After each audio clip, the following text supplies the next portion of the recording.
PowerPoint-nya ya. Sudah, Dok. Ini kursornya juga sudah. Sudah ya? Sudah, Dok. Ya, terima kasih. Baiklah, hari ini kita akan belajar tentang histologi ya. Histologi sistem respirasi. Nah, pada sistem respirasi itu dibedakan menjadi dua bagian yang besar, yaitu pars konduktorial dan pars respiratorial ya. Yang ini meliputi masing-masing ya. Kemudian pada pars respiratorial, respiratori atau organ untuk yang respirasi itu terdiri dari epiglotis, trachea, bronchus, bronchiolus, dan alveolus. Nanti kita amati atau kita gambar semuanya. Jadi yang akan kita amati pada hari ini atau kita gambar itu yang pars respiratoria.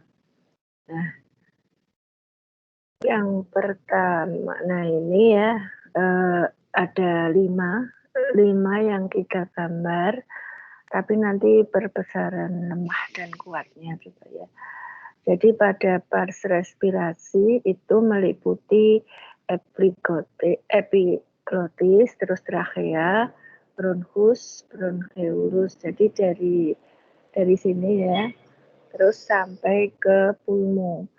Nah, bronchus, bronchiolus, alveolus itu sampai yang di dalam pulmo sini. Trachea ini salurannya. Nah, kemudian kita amati yang pertama yaitu organ epiglotis. Nah, untuk organ epiglotis itu kalau kita bayangkan seperti jari telunjuk kita ya, jari telunjuk kita agak melengkung sedikit. Nah, pada bagian yang punggungnya ya, kita namai punggungnya itu bagian laringis itu bagian yang bersebelahan dengan laring. Terus kalau pars lingualis itu bagian yang bersebelahan atau langsung berhubungan dengan lidah atau lingua. Untuk epiglotis nanti digambar satu saja ya, saya kira satu saja lengkap. Jadi nanti perbesaran lemah dan kuatnya garisnya itu dihapus atau ditipek ya, garis pembatas antara perbesaran lemah dan kuat itu ditipek.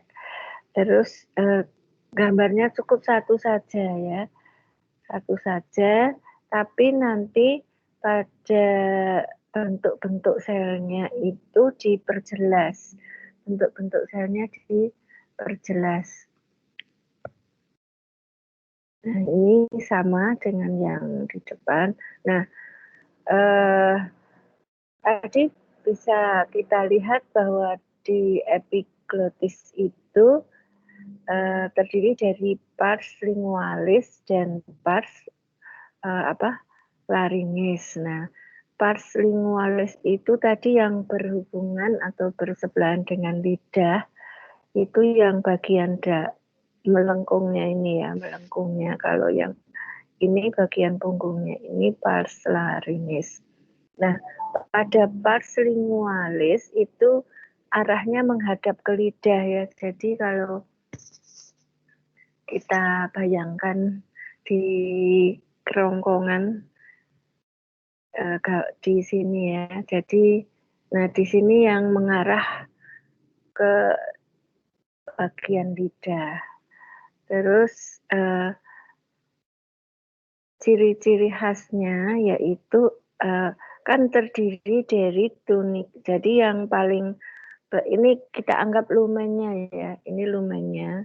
Yang paling berbatasan atau paling dekat dengan lumen itu tunika mukosa. Terus setelah tunika mukosa ada tela submukosa, ke arah lebih sini lagi tela submukosa, Terus kemudian kalau yang di sebelah sini ini sudah pars laringes. Nah, pada tunika mukosa itu berarti di sini ya, epitelnya itu adalah squamosum stratificatum atau squamosum itu pipih, stratificatum itu berlapis. Jadi tipe selnya di sini adalah pipih berlapis. Nah, kemudian pada tela submukosa itu ada tectus connectivus fibrosus irregular, padat ya, padat kurang teratur atau tidak teratur. Tectus connectivus fibrosus irregular itu tidak teratur ya. Nah, di sini di bagian tela submukosanya, kalau mukosa kan yang paling berdekatan dengan lumen, terus sebelah dalamnya lagi yaitu tela submukosa itu terdiri dari jaringan ikat atau tectus connectivus fibrosus irregular atau padat tidak teratur atau kurang teratur. Terus kemudian terdapat glandula seromukosa. Seromukosa itu artinya bertipe serus dan bertipe mukus ya. Terus tectus connectivus adiposus itu jaringan ikat lemak. Jadi di bagian tela submukosa tadi ada jaringan ikat fibrosus yang irreguler, kemudian glandula seromukosa, terus ada tectus connectivus atau jaringan ikat lemak, tectus connectivus adiposus. Kemudian ada tectus cartilagineus, itu yang warnanya ungu ini. Tectus cartilagineus atau tulang rawan itu warnanya ungu di preparat. Ini pewarnaannya dengan pewarnaan HE ya. Nah, pada persediaan ini dapat dibandingkan bahwa kartilago pada epiglotis itu elastis kemerah-merahan. Ya, kemerah-merahan itu ya ini agak keunguan ya kalau di sini gambarnya. Terus kartilago pada trachea itu hyalin kebiru-biruan. Jadi kalau pada epiglotis itu kartilagonya adalah kartilago elastis dan warnanya agak kemerahan. Jadi merah dicampur biru itu warnanya jadi agak keunguan ya, keunguan. Terus kalau pada trachea itu kartilagonya kartilago hyalin, warnanya biru atau kebiru-biruan. Nah, ini dapat kita lihat di sini ya. Ini tadi adalah yang pars laringes, yang punggungnya ini. Jadi kalau yang tadi melengkungnya ke bawah, kalau ini yang melengkungnya ke atas. Jadi kalau ini pars lingua itu yang sini ya, pars lingualis. Yang tadi epitelnya bertipe apa pada tunika mukosa?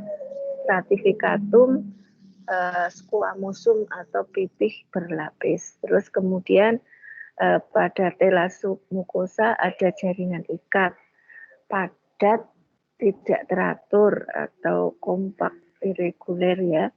Terus ada apalagi jaringan ikat adiposus atau lemak. Terus ada glandula seromukosa ini. Glandula seromukosa. Jadi glandula itu ada yang bertipe serus, itu ada yang bertipe mukus. Kalau yang serus itu warnanya kalau yang mukus itu warnanya bening, kalau yang serus itu warnanya tidak bening ya, agak apa ya namanya, butek gitu kalau bahasa Jawanya. Nah, kemudian pada pars ini ya, pars laringes. Pars laringes itu bagian yang di sini ya. Kalau pars lingualis tadi adalah bagian yang sini. Nah, pars laringis itu ada tipenya ya. Tipenya tipe ini ada tunica mucosa, terus ada pada tunica mucosa itu epiteliumnya sesuai bagiannya. Jadi ada bagian distal, ada bagian proksimal.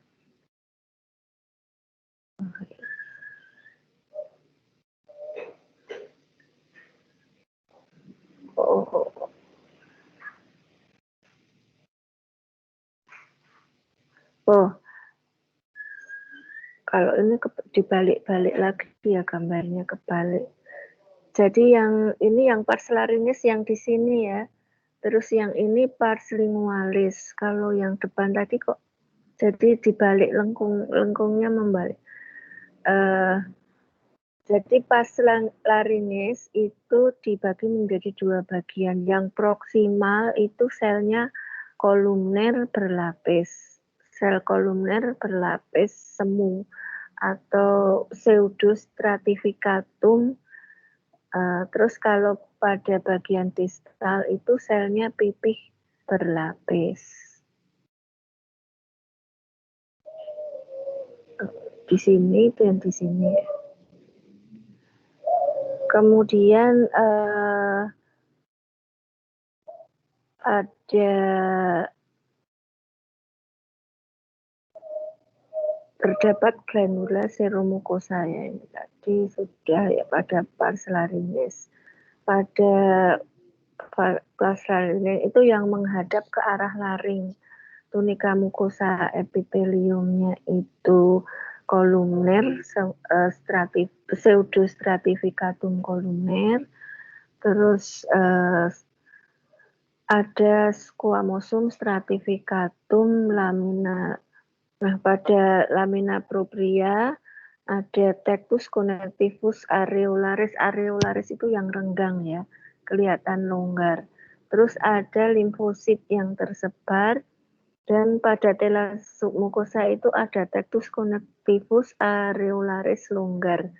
Jadi jaringan ikat areolaris atau jaringan ikat longgar. Terus kemudian ada glandula seromukosa. Nah, kalau kita kuatkan gambarnya seperti ini. Nah, ini adalah pars laring. Gambarnya itu kebolak-balik ya, arah lengkungnya itu loh. Ini pas laring tadi. Nah, ini kartilagonya kartilago elastis ya. Kalau pada trachea itu kartilagonya kartilago hyalin. Nah, warnanya tadi agak kemerahan, merah campur biru itu jadi ungu ya, keunguan. Nah, nanti gambarnya cukup satu saja ya, saya kira yang seperti ini boleh ya, boleh menghadap. Tapi karena kalau apa itu garis batas lemah dan kuat itu dihapus, maka memanjangnya itu ke horizontal begini ya. Jadi nanti gambarnya boleh begini, soalnya memanjang supaya kelihatan semua.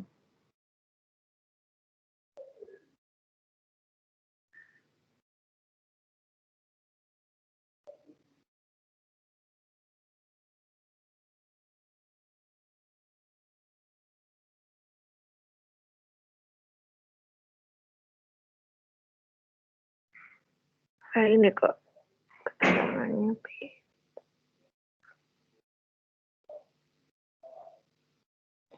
Dan nanti untuk menentukan pars lingualis dan pars laringis itu dilihat epitelnya saja. Jenis epitelnya. Kalau yang tadi epitelnya itu pipih berlapis, itu yang lingualis ya, pipih berlapis. Nah, ini saya kira yang pipih berlapis yang sebelah sini. Berarti ini yang pars lingualis ya.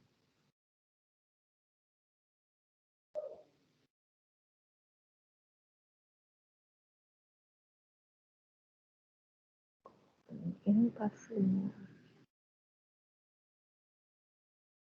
Terus Nanti organ yang kedua adalah nanti detail gambarnya untuk menggambarkan epiteliumnya. Nah ini kalau yang pars laringes tadi epitelnya pseudostratificatum columnar. Jadi seperti berlapis tapi tidak berlapis seperti dulu itu loh yang pernah menggambar pada tubulus seminiferus convolutus atau epididymis ya. Itu tipenya seperti itu. Ada pseudostratificatum columnar itu yang seperti berlapis tapi tidak berlapis dan bentuknya itu kolom-kolom panjang-panjang. Terus di sini ada glandula seromucosa tadi yang warnanya ada yang bening, ada yang tidak bening. Campuran itu apa ya? Ya campuran antara glandula serus dan mukus, jadi disebut seromucosa. Nah, ini adalah gambaran dari epitel yang pipih berlapis. Kalau yang pipih berlapis itu ini ya pipih-pipih dan panjang-panjang pipih-pipih berlapis, jadi banyak atau ada yang superficial, ada yang media, tengah, terus kemudian ada yang bagian basal. Nah ini juga detailnya nanti digambarkan detailnya. Nah ini tadi pada kalau yang proksimal, bagian proksimal itu yang pseudostratificatum pseudostratificatum berlapis tadi ya. Terus kalau yang kolumner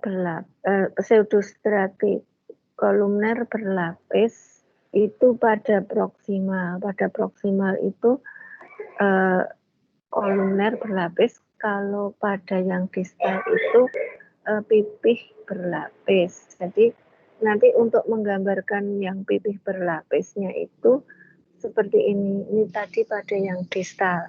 Bagian distal itu pipih berlapis. Jadi walaupun nanti gambarnya cuma satu, tapi tetap digambar detailnya ini ya. Detailnya seperti ini. Nah, kemudian organ yang kedua adalah trachea. Nah, kalau trachea nanti digambar lemah dan kuat ya. Ini trachea. Nah, tracheanya lemahnya digambar secara utuh seperti ini. Jadi yang di tengah ini adalah lumen, terus ada tunica mucosa, terus tunica mucosa, terus submucosa ya, tela submucosa, terus ada bagian tunica eksternanya. Nah, ini adalah lumennya. Terus ciri khas dari trachea itu pada tunica mucosa epiteliumnya pseudostratificatum columnar. Ya. Jadi nanti kalau pseudostratificatum columnar ya di gambarnya yang seperti ini ya, pseudostratificatum columnar. Jadi bentuknya seperti ini, tapi di sini gambarnya di sini pada submucosa, di sini gambarnya bentuk bentuk epitelnya pseudostratificatum columnar dengan sel piala, ada sel-sel piala. Itu sel-sel piala itu seperti pada intestinum dulu gambarnya. Nanti kita lihat detailnya ya. Terus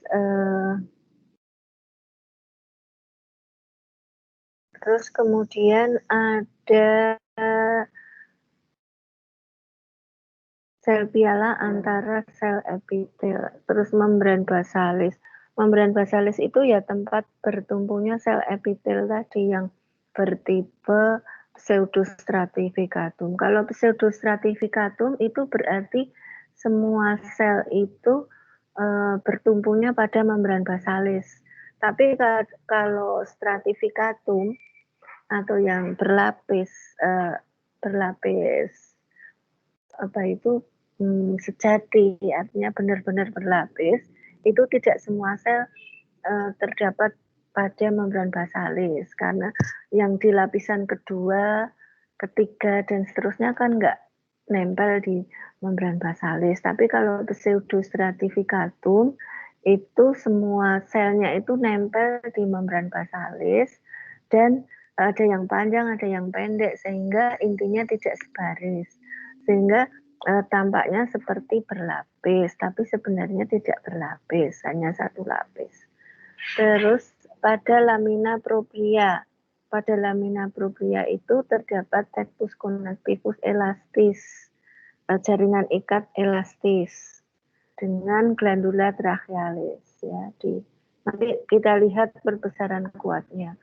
Terus kemudian pada tela submucosa jaringan ikat elastisnya lebih padat. Terus tunika fibromusculocartilaginea.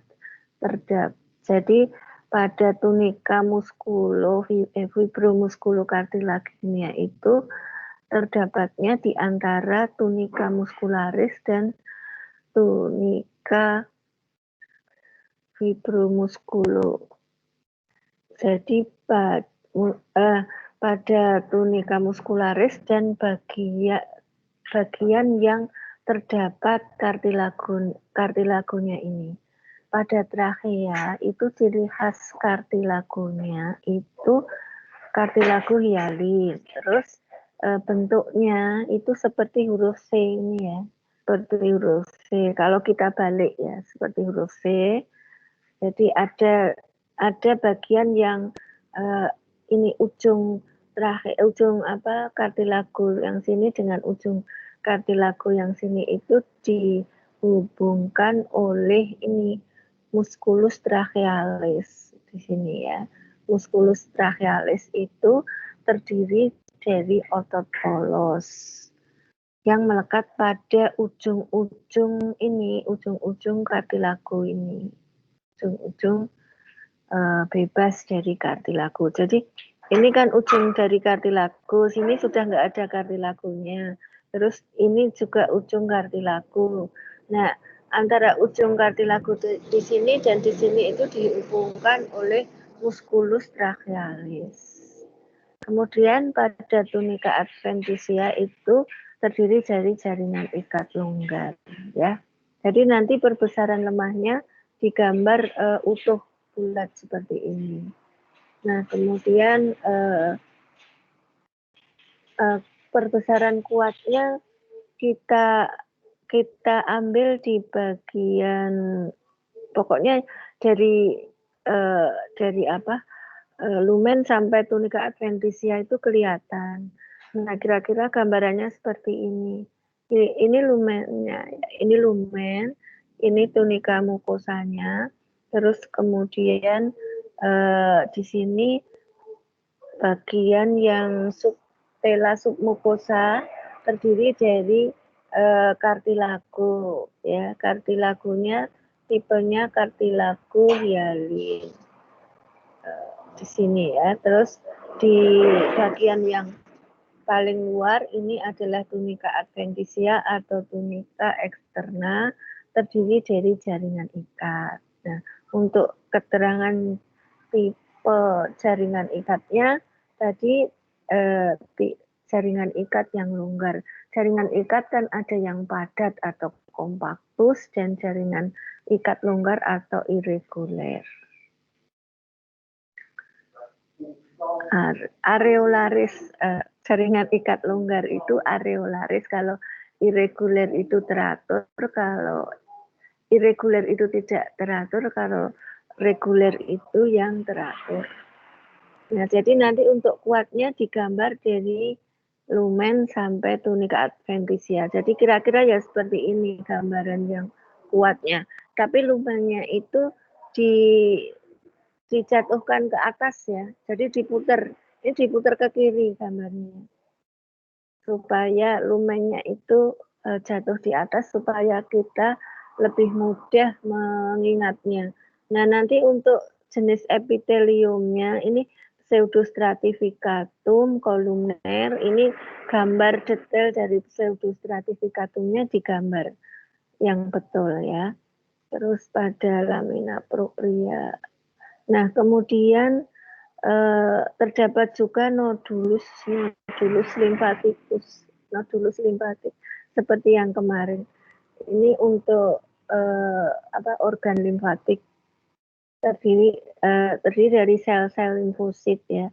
Ini nodulus-nodulusnya yang warnanya lebih ungu. Terus tadi ada glandula seromucosa. Nah, ini glandula seromukosanya letaknya di sini. Jadi itulah kegunaan kita mengamati perbesaran lemah. Kalau perbesaran lemah itu bisa melihat bentuk secara keseluruhan, tapi bentuk detail dari sel-selnya itu kurang jelas. Tapi kalau untuk perbesaran kuat itu tidak bisa menggambarkan secara keseluruhan, hanya sebagian saja atau satu sektor saja, tapi bentuk dari detail sel-selnya itu tampak jelas. Jadi nanti menggambarnya juga detail dari sel-selnya itu diperjelas tadi ya. Kalau pseudostratificatum kolumner itu gambarnya yang seperti apa? Pseudostratificatum kolumner. Ya, ini gambarnya seperti ini. Terus nanti kalau ketemu yang epitel stratificatum squamosum ya gambarnya seperti ini. Jadi langsung diterapkan di situ ya. Tidak sekedar di arsir ya, tidak sekedar di blok-blok di arsir, tapi ada bentuknya. Nah, kemudian organ yang selanjutnya adalah bronkus. Pada bronkus itu nanti perbesaran lemahnya seperti ini digambar secara keseluruhan. Nah, ini sama ya, ada lumen, tunika mukosa, terus tunika subtela submukosa itu yang ada kartilagonya. Nah, bedanya ciri khasnya pada bronkus ini adalah kartilagonya. Kalau yang trachea tadi kan kartilagonya berbentuk huruf C ya. Artinya ini ya, kartilagonya itu nyambung terus ya, dari ujung sini sampai ujung sini itu nyambung terus. Tapi kalau pada bronkus itu kartilagonya itu putus-putus, bentuknya lempeng-lempeng. Nah, di sini putus toh, terus kemudian ada lagi kartilago yang di sini. Terus ada lagi kartilago yang di sini. Terus ada lagi kartilago yang di atas dan di bawah ya, di samping kanan, samping kiri, atas dan bawah, dan itu tidak nyambung, putus-putus. Jadi ciri khas dari bronkus itu kartilagonya itu berbentuk lempeng-lempeng atau lempeng-lempeng kartilago. Nah, ini keterangan dari bronkus tadi, tunika mukosanya terdiri dari epitelium pseudostratificatum kolumner. Jadi nanti pada bagian tunika mukosa ini pseudostratificatum kolumner ya digambar detail dari bentuk pseudostratificatum kolumnernya. Jangan hanya di blok ya. Terus kemudian membran basalisnya itu ya tempat bertumbuhnya sel-sel epitel itu tadi. Terus ada lamina propria itu di sebelah luarnya. Setelah submukosa, terus lamina propria. Terus rectus connectivus elasticus. Nah, di sini ada jaringan ikat elastis ya, ada jaringan ikat elastis. Terus kemudian pada tunika muscularis muskulokartilaginia, jadi tunika muskulokartilaginia itu kalau biasanya ya pada intestinum dan lain-lain itu kan tunika muskularis, tapi kalau di sini tunika muskulokartilaginia itu artinya ada sel ototnya dan ada kartilagonya. Ya, demikian juga yang tadi, yang trachea. Ya, di sini muskulusnya berbentuk spiral, terdiri dari otot polos. Otot polos yang spiral itu yang melingkar,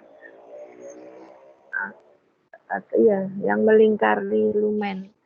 Kemudian cartilago bronchialis itu terdiri dari cartilago hyalin, itu sama dengan pada trachea, berbentuk lempengan-lempengan ini ya, tadi bentuknya lempeng-lempeng melingkar. Kemudian tunica adventitia atau di bagian luar itu terdiri dari jaringan ikat longgar dengan glandula seromucosa.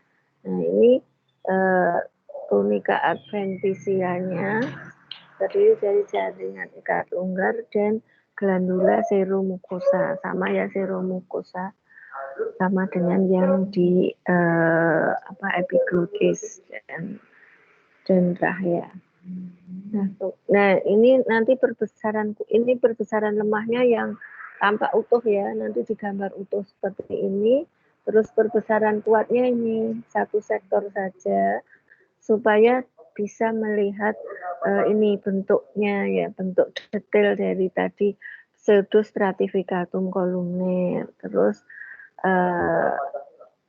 ini epitel respirasi itu ya tadi, epitel respirasi itu epitel yang ada di tunica mucosa dari bronkus, bentuknya pseudostratificatum columner.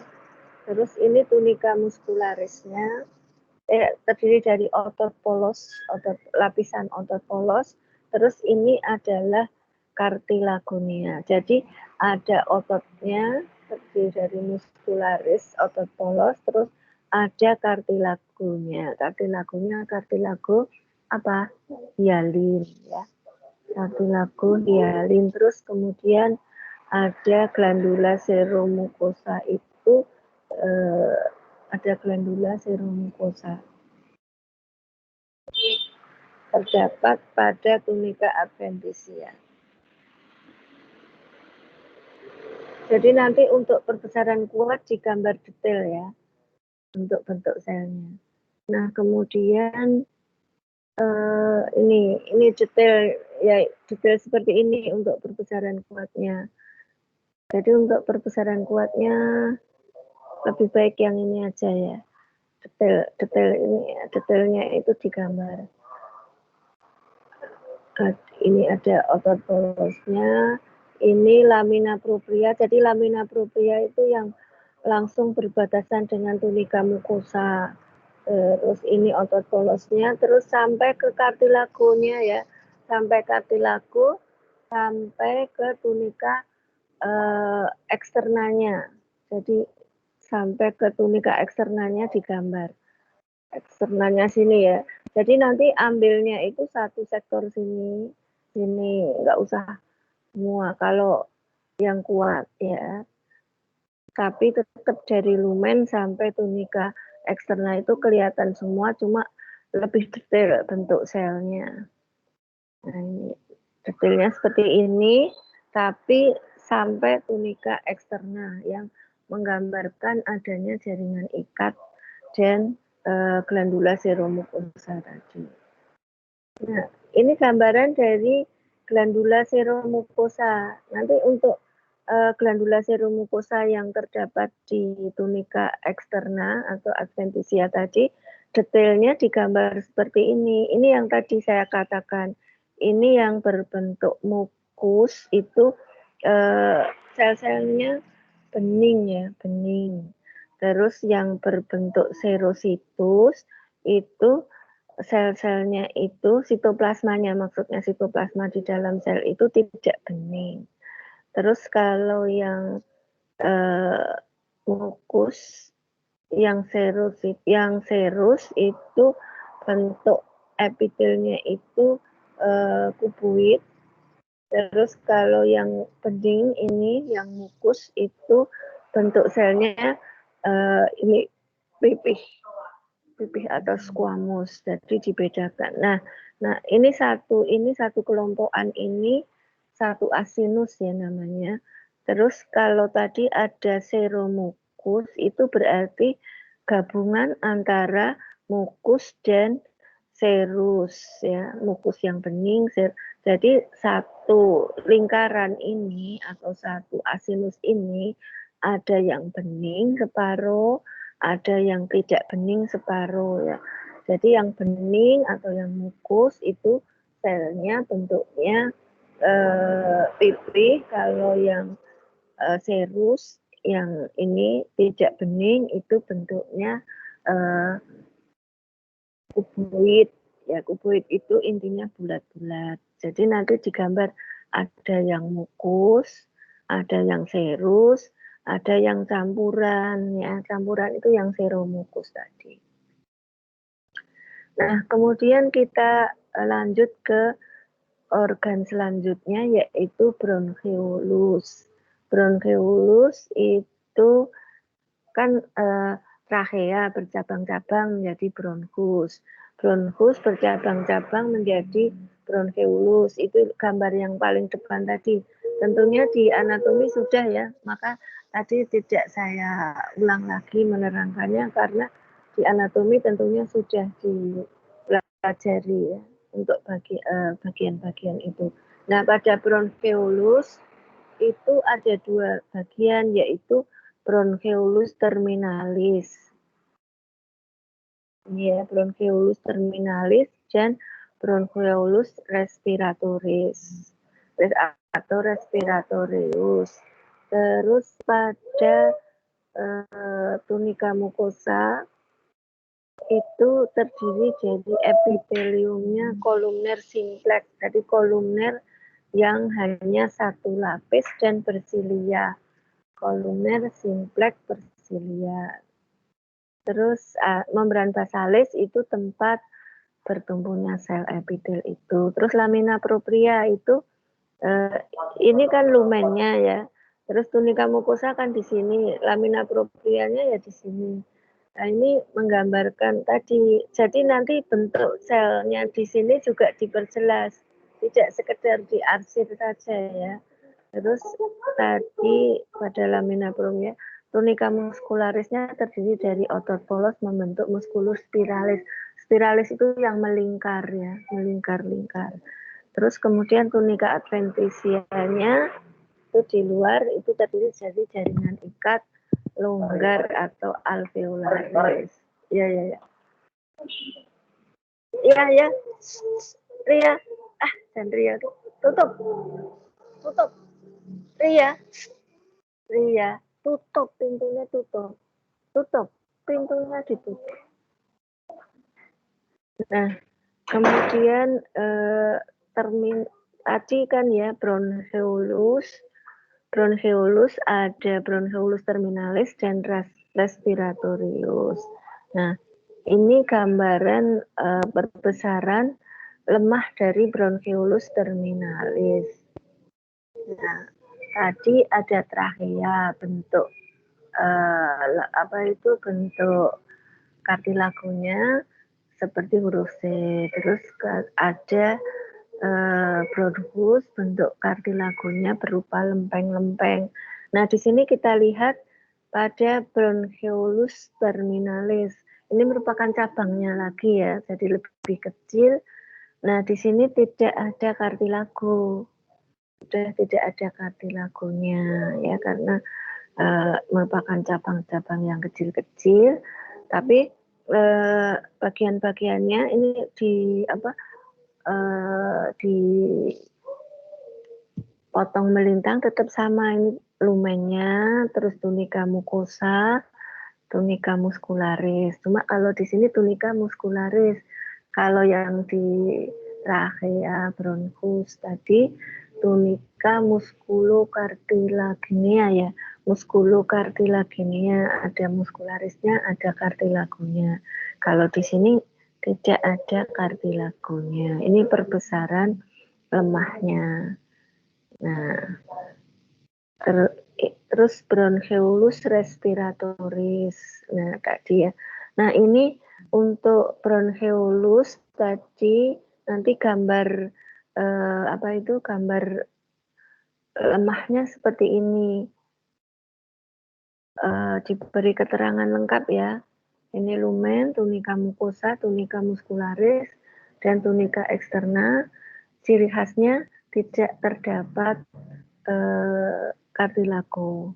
Nah, kemudian yang selanjutnya ini adalah pulmo atau ya pulmo.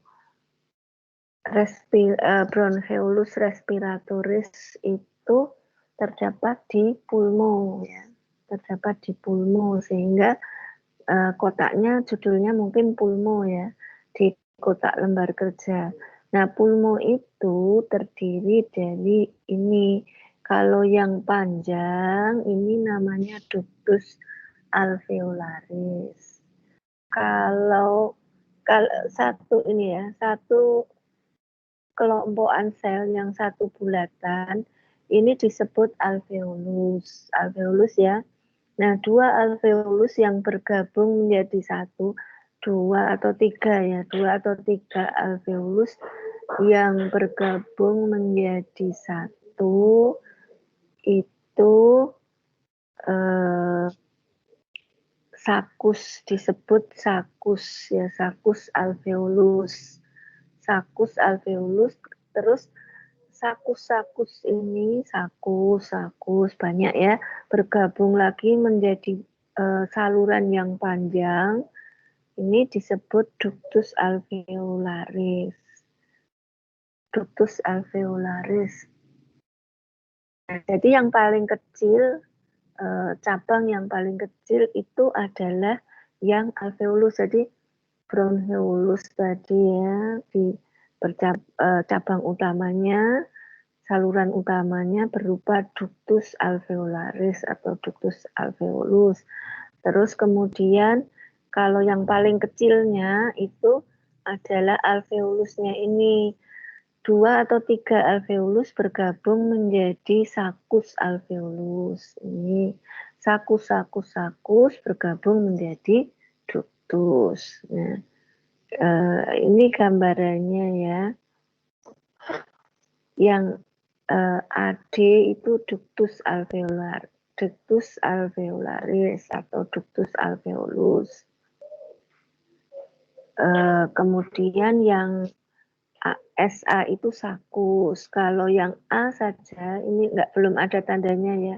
Pokoknya yang satu bulatan saja itu yang alveolus.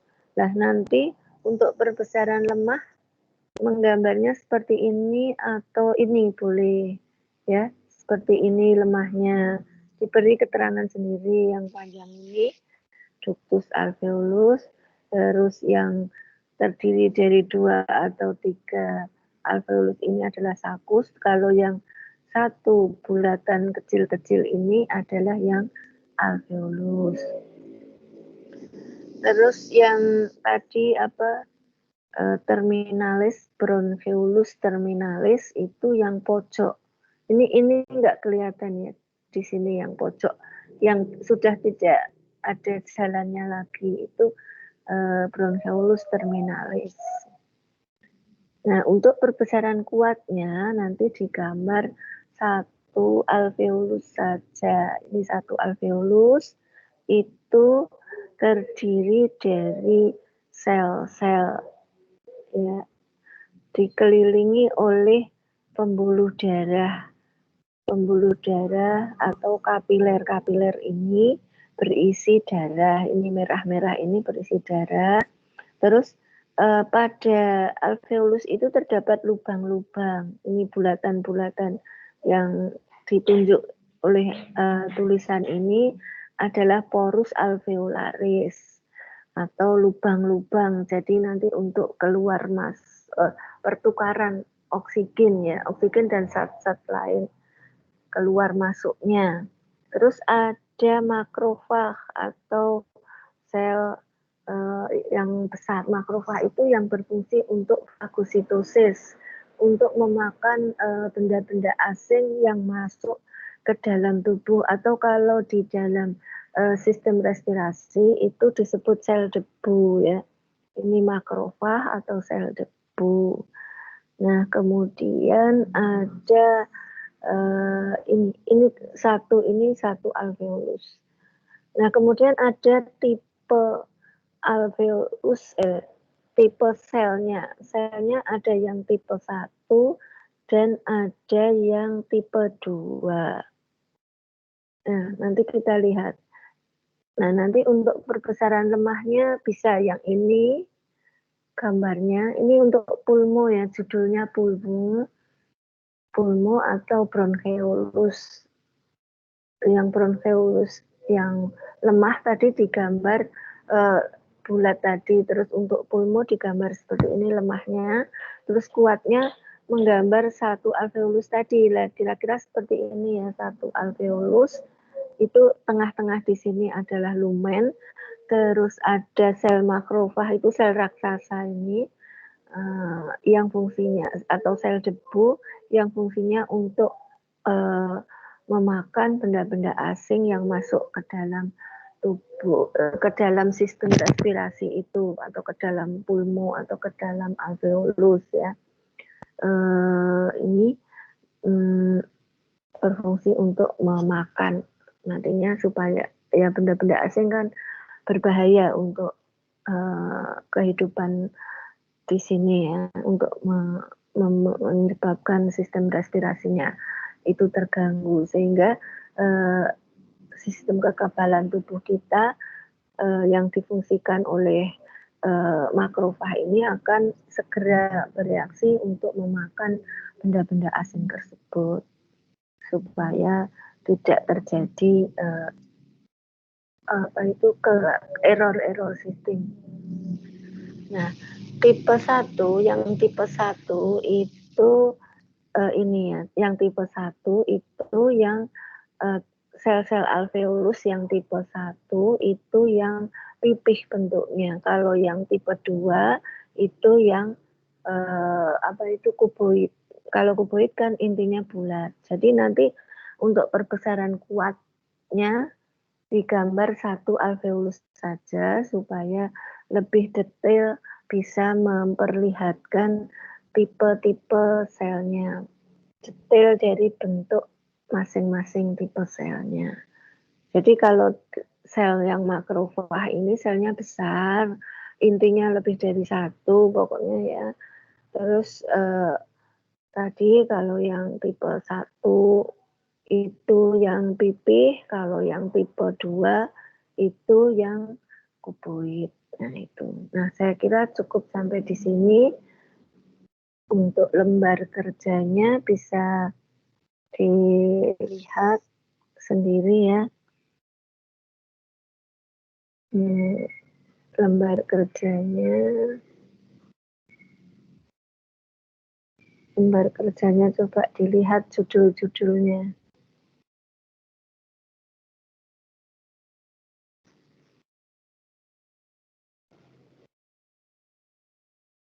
Nah, untuk lembar kerjanya ini epiglotis, ini digambar 1 saja ya.